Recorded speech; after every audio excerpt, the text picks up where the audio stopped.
Happy birthday, Jean. We all love you very much. Or Nanny as your family calls you, or Gina as a dance name you used. This is your life, a trip down memory lane. A nice slice of the first 60 years. They've been eventful 60 years, exciting with many ups and downs. I do truly hope that the second 60 years are just as exciting and have just as much activities. This video is lovingly dedicated to the memory of three major figures in your life who sadly are not able to join us tonight. However, their presence and spirit will be felt throughout the entire evening. The first figure is my father. He loved you very much, you loved him. This is the career he always had as a nurseryman. Your father, Hiram Seda. He gave you much, you gave him much. Our daughter, Circe. She was more than a daughter. She was a friend. Okay, our story begins on June 4th, 1941 in Manhattan, New York, when a 90-pound mother gave birth to an 11-pound baby. This baby grew up to be the lady that we honor tonight. 12 years later, in 1953, Our Lady and her family moved to Los Angeles. 15 years later, she, a husband with a fresh Ph.D., and their two children moved to the University of Wisconsin in Madison in 1968. 2 years later, they moved to Rice and Houston, Texas. Our Lady has been a Texan for 31 years. She vows to remain a Texan for the remainder of her life and also vows to die with her boots on. You must have been a beautiful baby, because baby, look at you now. Here's a 90-pound mother and the 11-pound baby. And here you are with your cousin Charlie and Jeannie sitting in the middle, and Nanny, Jean in the middle. There's no doubt that you were a cute little girl. As a 14-year-old, I didn't know you then, but I know that how much you loved dance. Dance was your life. I did meet you when you were 15. And when you were sweet little 16, here you are, completely dedicated to dance, a career of nothing but dance. One thing that I've always respected is the closeness of you and your siblings. This is something that will last forever. Judy, Jean, Marlene, the Seda girls, with Hiram. We are the Seda girls. Like Gidget and Elvis, the Seda girls visited Hawaii without husbands, without family, just the three together. They had a wonderful visit. Into your life came an obstacle, the boy. Perhaps your teachers thought it was an obstacle to your career as a dancer. But nature had to take its chance, take its direction, and the romance developed. Here's a shot of the senior prom. How cute you were. From the senior prom led to marriage, natural consequence. Here we are with a very large wedding, very nice large wedding. Our parents, they supported us, even though they weren't sure we should have gotten married. You started your career as a married lady. In fact, it was remarkable how much you did, given that you were wife, mother, and dancer. Here you are in 1964. You were probably maybe 65. You're about 24 years old. You are an incredibly good jazz dancer. This is Elias's. This is your dance class, your jazz class. Here you are in Houston at Rogelio Rodriguez's studio. You're an incredibly good dancer. Again here, jazz. And I think, if I remember correctly, you stole the show here. Dance, dance, dance. How you loved dance. Your whole life was dance.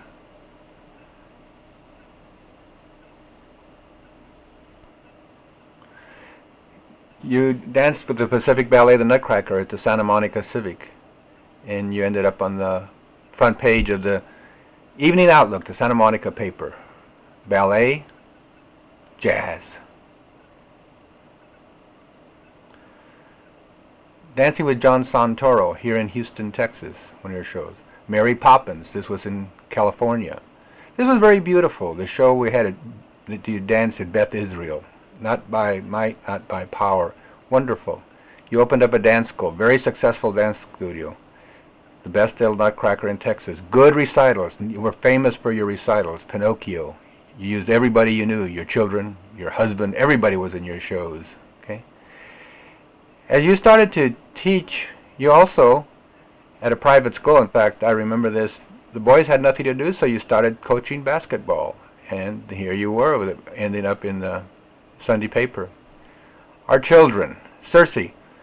Circe born on Easter Sunday. I don't know if this meant anything, but here she is as a young child, and I'm holding her. And in many ways, Circe, we all grew up together. Here you are with Uncle Mike. We were young, you taught us, we taught you. Perhaps the three of us just growing into life, growing up together. You loved dance, you always danced. You started dancing when you were 2 or 3. You were very cute. And you taught me how to dance, and you were patient. And here you are dancing with my brother Steve. And here you are in ballet. All loves, all forms of dance. At HSPBA in Houston, Texas, in your senior year, you wanted to model. And I'm sure that if you had followed that direction, you could have succeeded there. In many ways, you were like your mother. You were a friend. You were a daughter and a friend. In other ways, you were like your father. Some people thought you were like mother, like father. The truth is, you were an excellent combination of both. Richard, then you came into our life. Here you are. I don't think you're particularly happy here. You were a happy baby. You were not hard to raise at all. In fact, you were very, very easy to raise in the earlier part of your life. You didn't give us any problems at this days. The problems came later on. Very coordinated. Excellent coordination. You've always had that. When you were 9 years old, I think you took 3rd in a skateboard competition in the state of Texas. You were a reasonable runner at the age of 9. Excellent BMX. Again, your coordination and reflexes would carry you to a very successful career here. Then you left BMX to your love, your true love, music, Flesh Mob. Scott and Ben and Jay and Richard, Flesh Mob, incredibly wild group. Monster Zero, your first group, one of the first groups you played with. I loved them. The Trolls were good. Good drummer. You played with the Hal Tennyson Big Band at the age of 16. You were a drummer. I enjoyed that gig very, very much. There's no doubt that life was good for us. There we are, Circe teaching me how to dance. It looks like it's probably a cha-cha. And Jean putting the finishing touches. She seemed to have a little bit more patience than Circe. The family did things. We were together. Here we are as a foursome. A lot of activities. Not bad, Jean. This was back in Los Angeles, okay? Not bad. Here's Robin and Marlene and Bobby and me and Annette at party in L.A. Again, back to the 60s in Los Angeles. And here we are in Houston as a little boy and a little girl at a party. You loved to put on many faces. You were very, very good at that. Here's my brother Bob. He was a real party animal. Bobby. Beauty and the Beast. Another party. Richard liked to run, Jean liked to run, mother and son.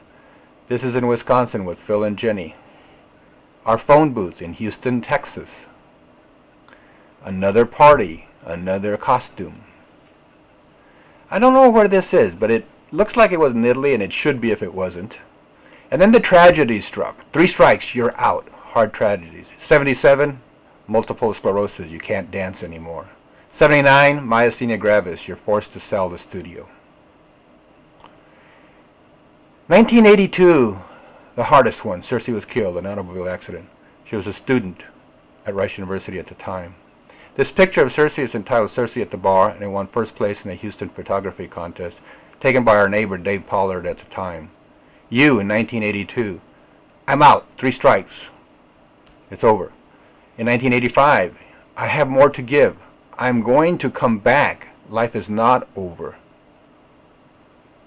The comeback trail was interesting. You came back with a commitment. You developed and taught exercise programs targeted at individuals with multiple sclerosis.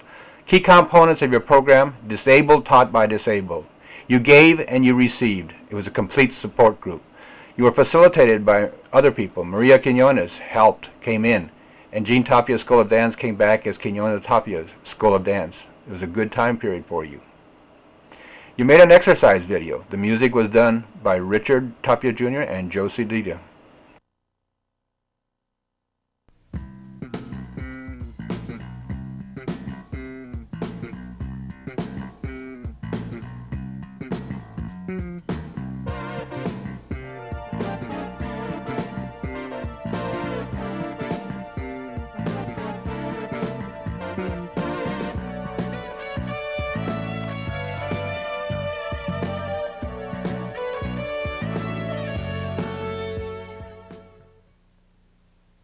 I'm ready. Are you ready? Then let's go for it. My name is Jean Tapia. I have multiple sclerosis and myasthenia gravis. Exercise has really improved the quality of my life, and I know it can do the same for you. Your success became known across the country, and we went to Los Angeles on a national TV program. I went as your companion. Hi everyone, this is Sandy Hill. Rob Weller and I have lots more ideas to share with you, so welcome home. The cause of MS remains unknown, and so does a cure. We did, though, find a woman in Texas, Jean Tapia, who was stricken, like so many others have been, in the prime of her life. And recently, our home cameras spent the day with Jean in her hometown of Houston, Texas. Jean Tapia has battled MS for 8 years. It takes enormous perseverance for her to do just regular household tasks. But Jean is one determined woman. I have times, very bad times, where I wake up in the morning and fall out of bed, and I have to crawl to the restroom, because I've got to go to the restroom, and I have to crawl there on all fours, or, if you will, all three, because one leg, there's no feeling to it. She's gone through stages. I mean, the initial stage was devastating. In other words, she felt that she was not a complete human being, that she could no longer be a complete wife, that she could no longer be a complete mother, that she could no longer be a complete spouse.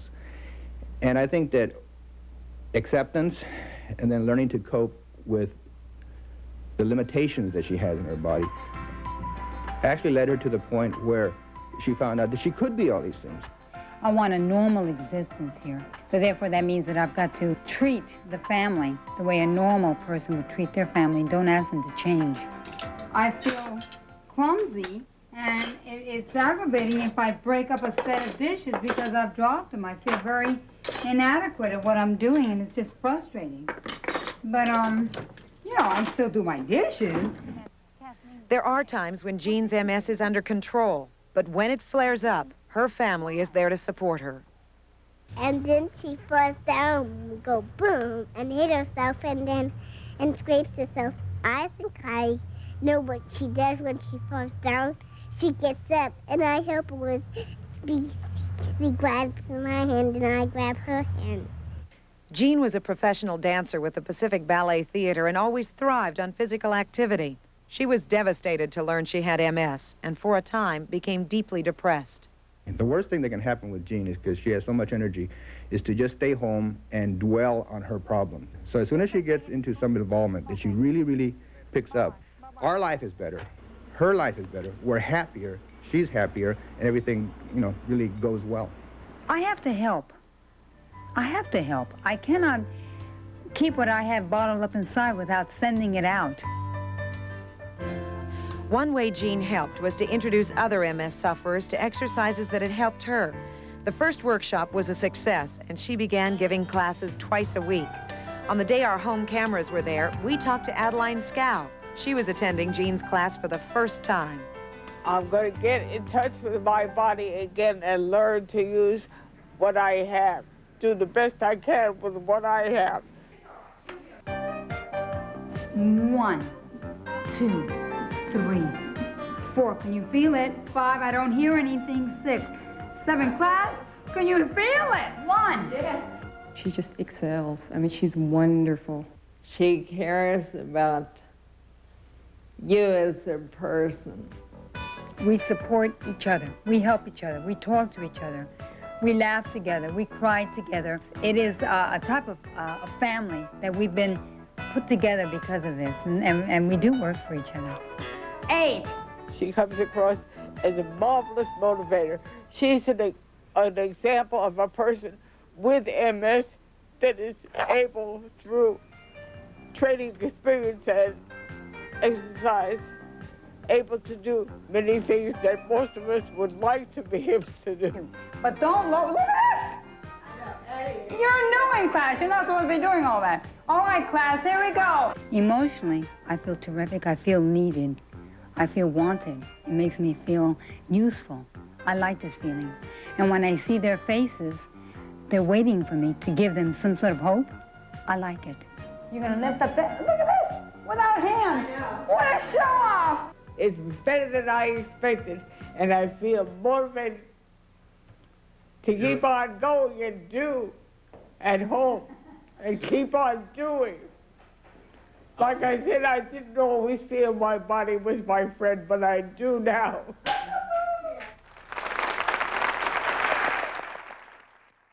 Whole regimen. Oh, yeah. Okay, now we have in our audience some members of the Southern California chapter of the National MS Society, and I understand they are most anxious to share in this exercise program with you.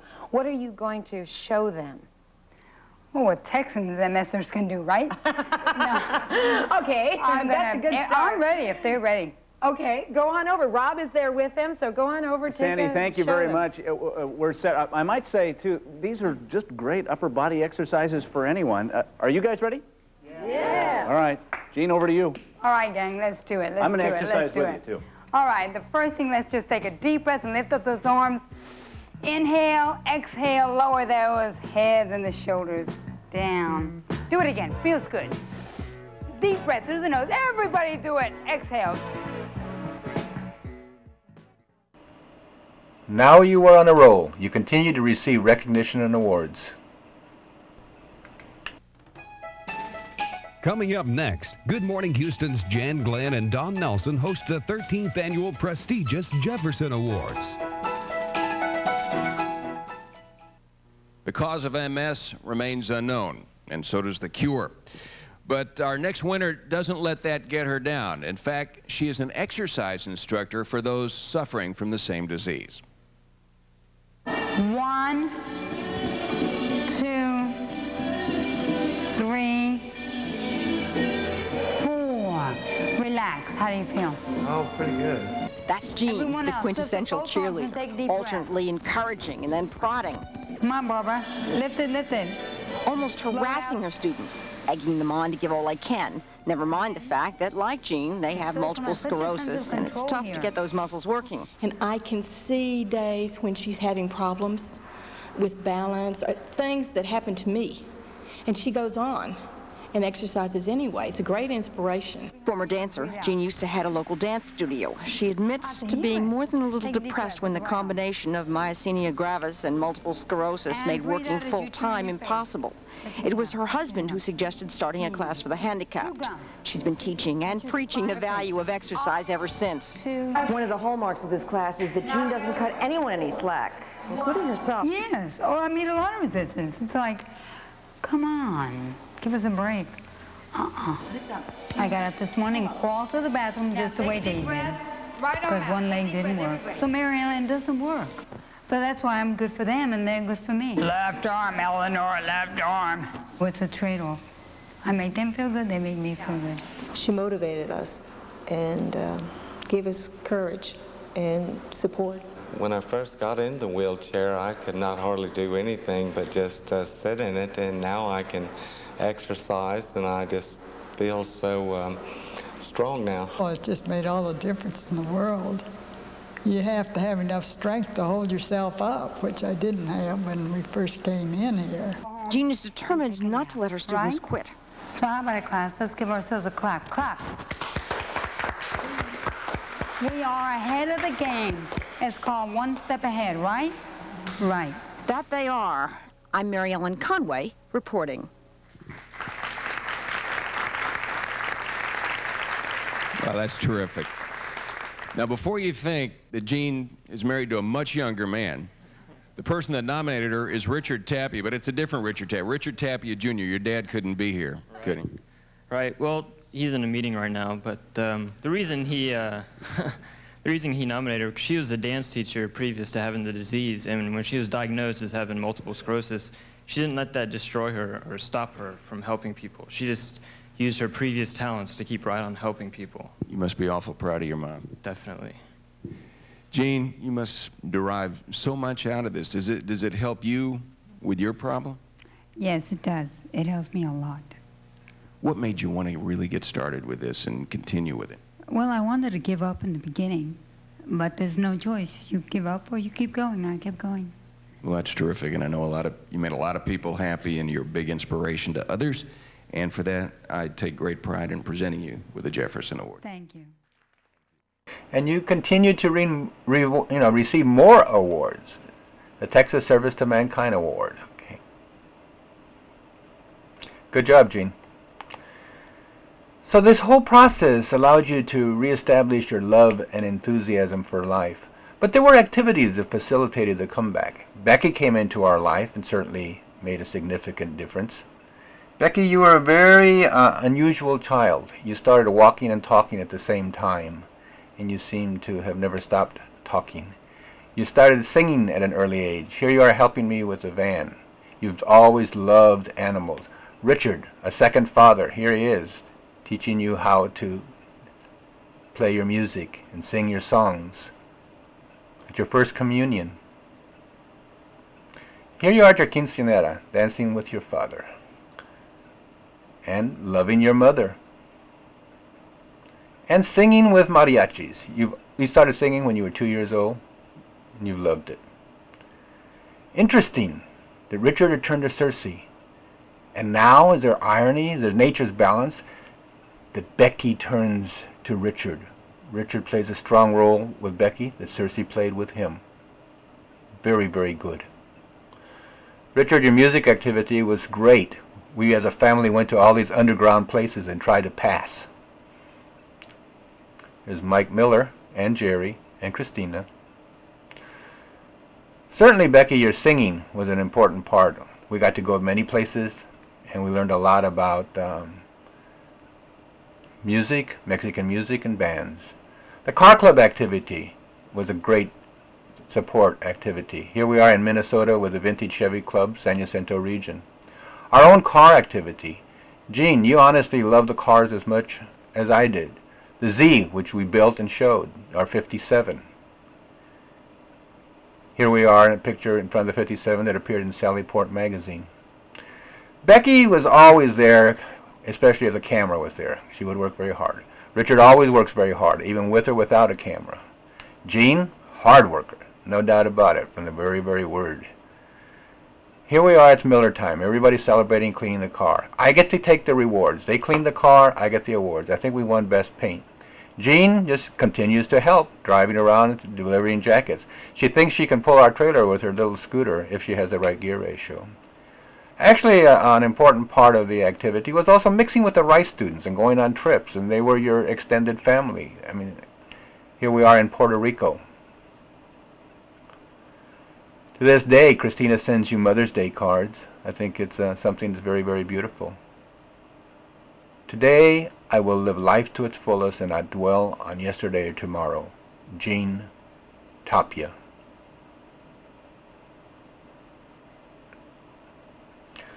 Metro has become an important part of your life. You're not going to depend on Richard or on me to take you places. You're going by yourself. Metro, you know all the Metro drivers. The Metro drivers call you Driving Miss Daisy.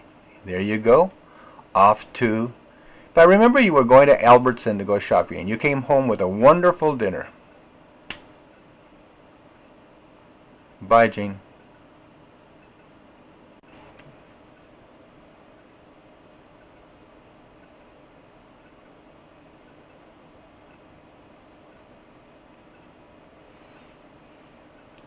We'll be waiting for you. Exercise has always been the salvation to your life, and you continue to exercise. Continue to this day and exercise. That I respect in you. Exercise will save you. The lady turns 60. Long live the lady. We certainly thank you for being a part of the lady's wonderful life and for being here tonight. Certainly thank Elena and Ricardo Vargas for the great role they played in the technology, and Gene, Rich, and Becky and his consultants. Good night.